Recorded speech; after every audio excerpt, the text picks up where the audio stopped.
গ্রীষ্মে যখন খড়র রোদে পড়ে চারপাশ, তীব্র গরমে মানুষ থেকে প্রাণীকুল সবার জীবন ওষ্ঠাগত, তখন প্রকৃতির দান তরমুজে তৃষ্ণা মেটান মানুষ। কিন্তু সেই গ্রীষ্মকালীন ফল তরমুজ এখন ফলছে শীতকালে। শুনতে অবাক লাগলেও এটাই সত্য হয়েছে কক্সবাজারের কুতুবদিয়ায়।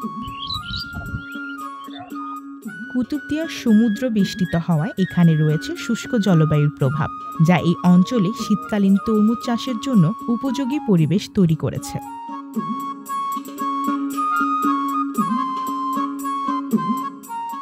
বৃষ্টিপাত কম হওয়ায় এবারে তরমুজের ফলনও হয়েছে অত্যন্ত ভালো। কুতুবদিয়ার আলী আকবর ডেইল ইউনিয়নের পুতিনারা পাড়া এবং বায়ুবিদ্যুৎ এলাকায় প্রায় 15 হেক্টর জমিতে শীতকালীন তরমুজ চাষ করা হয়েছে। এবছর আগাম ফলন ভালো হওয়ায় কৃষকরা দামও পাচ্ছেন ভালো। দুই হানির মধ্যে আতন খরচ 60,000। আশা করি আমি ভালো করে লাভবান করবো আশা করি। আল্লাহ দিলে আল্লাহ 4 লাখ মতো আর বেচা কিনা ওই 60,000। আল্লাহ দিলে আল্লাহ দোয়া বললে আল্লাহ দিলে আর 1 লাখ মতো হবে। কুতুবদিয়ার সুস্বাদু এবং মিষ্টি তরমুজ এখন পর্যটকদের আকর্ষণেরও কেন্দ্রবিন্দু হয়ে উঠেছে। দেশি বিদেশি পর্যটক তরমুজ খেতে ছুটে এসেছেন এই অঞ্চলে।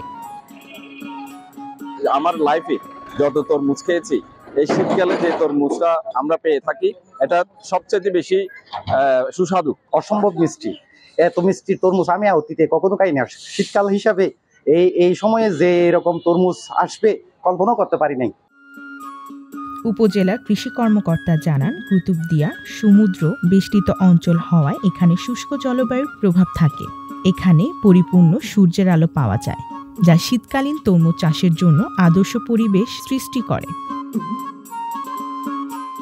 এই তরমুজ চাষি যারা, তারা এক কানি জমি, অর্থাৎ এক কানির সমান 40 শতক জমি, এই 40 শতক জমিতে তারা যদি তরমুজ আবাদ করে, তাহলে আমরা দেখছি যে তাদের সব মিলে খরচ 60 থেকে 70,000 টাকা যায় এবং তারা কমপক্ষে হলেও 2 থেকে 2.5 লক্ষ টাকা তরমুজ বিক্রি করতে পারে।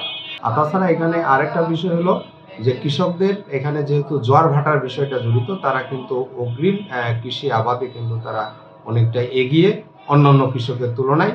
আর আমরা কৃষি অফিস, আমার যে উপজেলা উপসহকারী কৃষি কর্মকর্তারা আছে, তারা সার্বক্ষণিক কৃষকদের পাশে থেকে তাদেরকে বিভিন্ন রোগ বালাই, পোকামাকড় সম্পর্কে পরামর্শ দিয়ে যাচ্ছে। শীতকালীন তরমুজ চাষের ওপর গুরুত্ব দিয়ে তার ব্যাপক সম্প্রসারণের জন্য স্থানীয়রা আহ্বান জানিয়েছেন।